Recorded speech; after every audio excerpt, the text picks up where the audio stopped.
tal, amigas y amigos? Muy buenos días para todos. Muchísimas gracias por acompañarnos nuevamente en las mañanas informativas de Venevisión. Ya se encuentra con nosotros en el estudio Luis Eduardo Martínez. Él es candidato presidencial por Acción Democrática. Muy buenos días y gracias por acompañarnos. Muchísimas gracias, Andrés. Contentísimo de estar con ustedes. Señor Martínez, se acerca el proceso también de sustituciones. Ya el Consejo Nacional Electoral aceptó a las candidaturas que postularon sus nombres para el próximo 28 de julio. ¿Qué se espera para este proceso de sustituciones? Anoche recibí tarde un correo electrónico del Consejo Nacional Electoral donde me notificaba que había sido admitida mi candidatura, postulado por Acción Democrática, Bandera Roja, Unión Nacional Electoral y el Movimiento Republicano. Y en el mismo correo electrónico notificaban que se iniciaba el proceso de sustituciones con efecto en la tarjeta electrónica y que se extiende hasta el 20 de abril. Es de esperar que entre los candidatos postulados se produzcan en los próximos días encuentros y procura de alianzas que fortalecerían mucho más las opciones de quienes queden al final del proceso participando en estas elecciones presidenciales 2024. Quizás las personas están un poco confundidas con este proceso de sustitución, ¿no? Sería bueno explicarle quiénes pueden ser sustituidos en la tarjeta o de los que están siendo postulados, quiénes podrían ser sustituidos o por quién.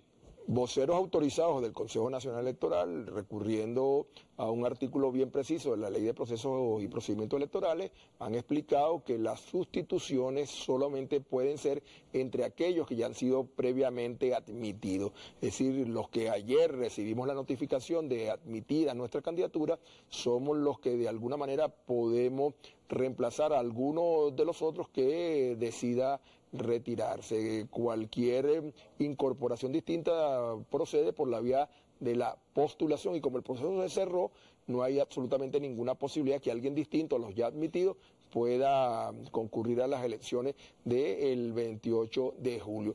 Hasta el 20 de abril es posible las sustituciones con efecto en la tarjeta electrónica, pero hasta 10 días antes de las elecciones es posible las sustituciones sin efecto en la tarjeta, es decir, tú votarías en una tarjeta por un candidato X y aunque aparezca allí otro candidato el postulado originalmente. Ahora, a nivel internacional, en las últimas semanas se han visto declaraciones o pronunciamientos por parte del presidente Lula y últimamente el presidente de Colombia, Gustavo Petro, donde señalaba que la inhabilitación de María Corina Machado es un golpe antidemocrático. ¿Por qué cree que se está dando este tipo de declaración a nivel internacional sobre el proceso que va a venir el próximo 28 de julio en Venezuela? Porque la posibilidad de que en Venezuela se realicen unas elecciones transparentes, creíbles, contribuye mucho a la paz de la región, a la estabilidad de la región. Uno de los fenómenos migratorios más importantes en la historia reciente de la humanidad es el que se ha dado de venezolanos. Y buena parte de ellos, por no decir todos, son el producto precisamente de la situación gravísima económica que vive el país. Al continente le interesa que Venezuela tenga en los próximos tiempos gobiernos creíbles, reconocibles, que tengan además una característica fundamental, que es gobernabilidad para sacarnos de la crisis.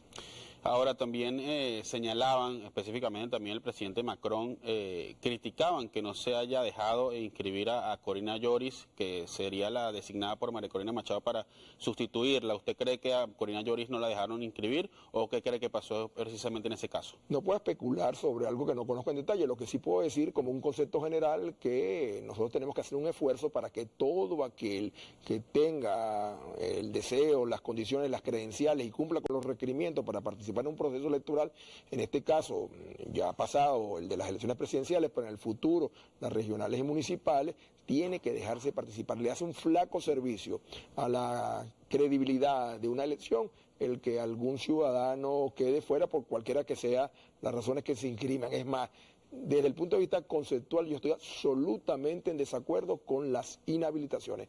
Me parece que es una manera de limitar el quehacer político en Venezuela y que no deberían existir, salvo aquellos casos que la ley establece que se requieren sentencias firmes para que sean ejecutados.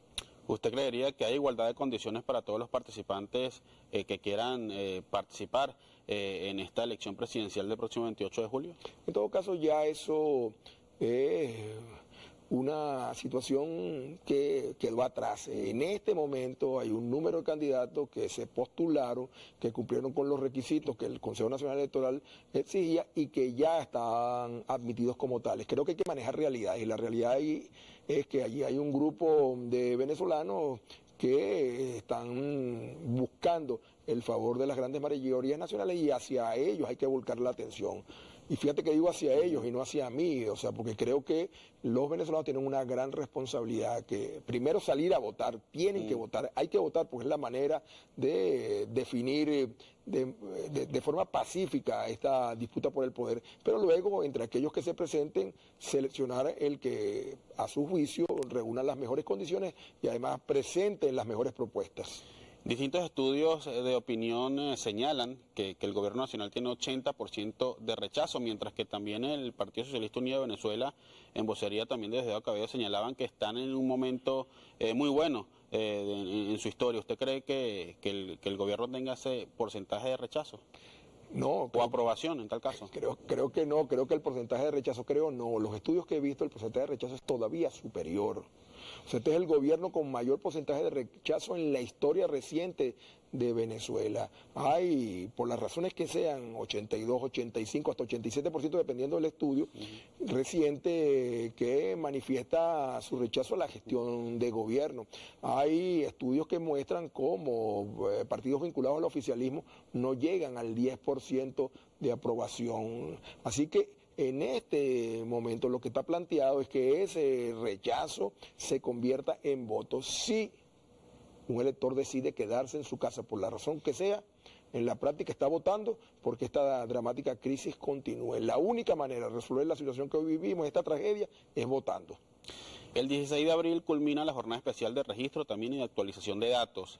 Tuvimos también diferentes denuncias a nivel internacional que en los distintos consulados no había llegado las máquinas para poder hacer este registro, y también acá en Venezuela en las últimas semanas, son 2 semanas que lleva este proceso de registro, vimos poca participación. ¿Cree que la gente está interesada en inscribirse o hay suficientes puntos para la inscripción y actualización de datos? Comienzan a interesarse y ahí pueden contribuir en mucho los medios de comunicación, porque es importante que 3 millones y algo más de electores no inscritos lo hagan, pero también, y esto es una exigencia que hago públicamente a los rectores del Consejo Nacional Electoral, es necesario, indispensable, que los días que restan del registro electoral permanente se extiendan los horarios. No puede ser que solamente sean desde las 8 de la mañana hasta las 3 de la tarde, se extiendan además los días, que sea de lunes a domingo, se realicen jornadas especiales, se instalen máquinas en universidades, centros de estudios, deportivos, se multipliquen las oportunidades para que nuestros muchachos o los electores en general se inscriban, y eso tiene que replicarse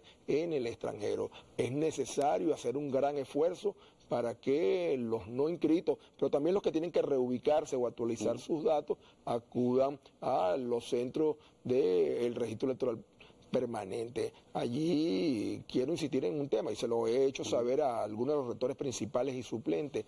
La credibilidad en las elecciones pasa por una altísima participación. El más flaco servicio que se le puede hacer a Venezuela y al proceso electoral como tal es no facilitar que se vote.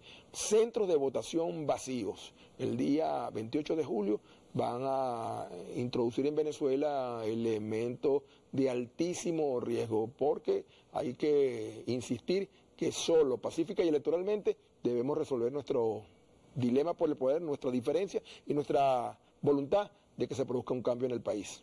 Sobre esto, la credibilidad es importante. El cardenal Baltasar Porras señalaba que para restituir también la confianza del órgano rector y evitar, digamos, la abstención, hay que mostrar transparencia a los ciudadanos. ¿De qué forma puede mostrar el Consejo Nacional Electoral transparencia y garantizarle a ese elector que su voto sí elige?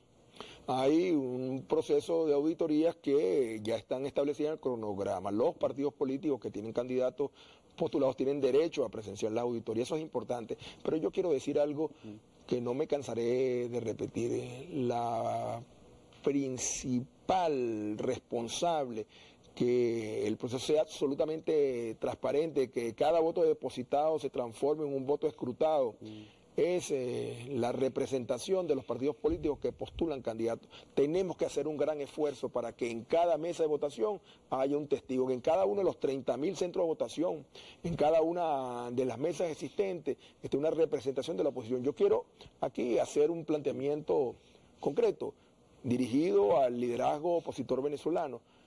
Hay que ser absolutamente realista. Es dificilísimo que podamos tener cerca de 100.000 voluntarios para cubrir las mesas de votación entre principales y suplentes. Entonces yo quiero proponerles, y lo haré formalmente en las próximas horas, que empecemos a trabajar para estructurar un padrón electoral común, que los testigos en las mesas de votación, los casi 60.000 testigos principales y suplentes que se necesitan, los 15.000 coordinadores de centro de votación, estén allí para defender los votos de cualquiera de los candidatos opositores que llegue al día 28 de julio. Que no nos empeñemos en replicar padrones electorales cuando sabemos que no tenemos la posibilidad de reunir el número de testigos suficiente, y mesa donde no hay un testigo puede pasar cualquier cosa. Yo le acabo de escribir al presidente Biden, y una de las cosas que le señalo, que los procesos electorales 100% confiables, perfectos, no existen, y que la mejor demostración es que si quiere llame al presidente Trump y le pregunte cómo fueron las elecciones del 2020 en Estados Unidos para que vea que Trump le va a decir fueron fraudulentas. Es responsabilidad nuestra el garantizar un sólido padrón electoral. De allí que ratifico mi invitación para que tengamos un padrón electoral común, como ratifico también la propuesta de que tengamos un conjunto de temas relevantes en el cual presentemos una propuesta común al electorado: sueldos, salarios, jubilaciones, pensiones, el regreso de los muchachos al hogar, petróleo, agricultura, educación, salud. Pudiéramos y debiéramos presentar una propuesta común.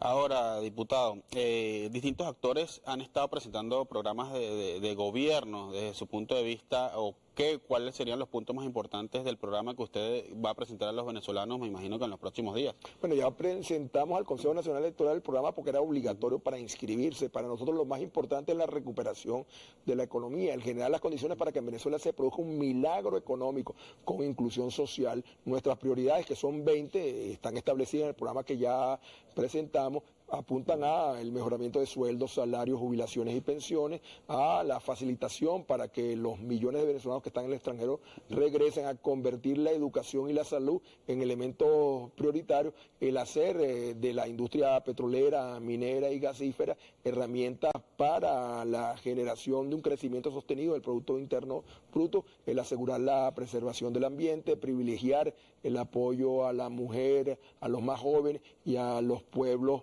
originarios, el hacer de la inclusión de Venezuela, la reinserción de Venezuela en la comunidad internacional, una absoluta prioridad, el hacer posible que con Estados Unidos, con la Unión Europea, con nuestros vecinos del continente, se restablezcan relaciones plenas. Esos son algunos de los 20 puntos que hemos establecido. Hay otros más: el garantizar la recuperación del sector agropecuario, el atender también con muchísima importancia la seguridad urbana y rural, y como un eje que permea para cada una de las actividades que realizamos, el garantizar la recuperación del Esequibo. Con nuestro gobierno vamos a hacer todo lo necesario para que el Esequibo, esas tierras y esos mares, sean realmente nuestros. Muchísimas gracias por su tiempo. Un fuerte abrazo para todos. Gracias a ustedes. Bien, amigos, estuvo con nosotros Luis Eduardo Martínez, candidato a la presidencia por Acción Democrática. La invitación es a que sigan en sintonía de Noticias Venevisión y su emisión matutina de todos los días. Feliz día para todos.